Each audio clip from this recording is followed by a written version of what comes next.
Hi friends, ഇന്ന് വളരെ സിമ്പിളായിട്ട് മത്തിക്കറി മുളകിട്ടത് എങ്ങനെ തയ്യാറാക്കി എടുക്കാമെന്ന് നോക്കാം. അതിനായി ഞാനിവിടെ 1 കിലോ മത്തിയാണ് എടുത്തിട്ടുള്ളത്. അതൊന്ന് നന്നായി കഴുകി വൃത്തിയാക്കി എടുത്തിട്ടുണ്ട്.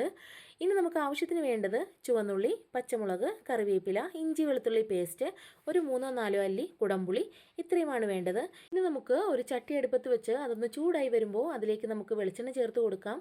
ഇനി അതിലേക്ക് ഉലുവയും കടുകും ഇട്ടൊന്ന് പൊട്ടി വരുമ്പോൾ നമ്മൾ കട്ട് ചെയ്ത് വെച്ചിട്ടുള്ള എല്ലാ ഐറ്റംസും ഒന്ന് ചേർത്ത് കൊടുത്ത് ആവശ്യത്തിന് ഉപ്പും കൂടി ഒന്ന് ചേർത്ത് കൊടുത്ത് നന്നായി വഴറ്റിയെടുക്കാം.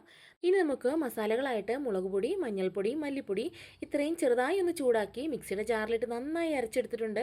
അതും കൂടി ഒന്ന് ചേർത്ത് കൊടുത്ത് ആവശ്യത്തിന് വെള്ളവും കൂടി ഒന്ന് ചേർത്ത് കൊടുത്ത് നന്നായി ഒന്ന് വറ്റിച്ചെടുക്കണം.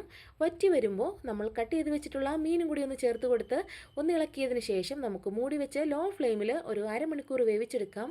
കൂടെ കുറച്ച് കറിവേപ്പിലയും കൂടി ഒന്ന് ആഡ് ചെയ്ത് കൊടുക്കണം. അപ്പം നമ്മുടെ മീനിലേക്ക് നല്ല പുളിയൊക്കെ പിടിച്ച് എണ്ണ തെളിഞ്ഞ് കഴിയുമ്പോൾ നമുക്കത് ഉപയോഗിക്കാം. അപ്പോൾ ഇത്രയേ ഉള്ളൂ. Thanks for watching. ബൈ.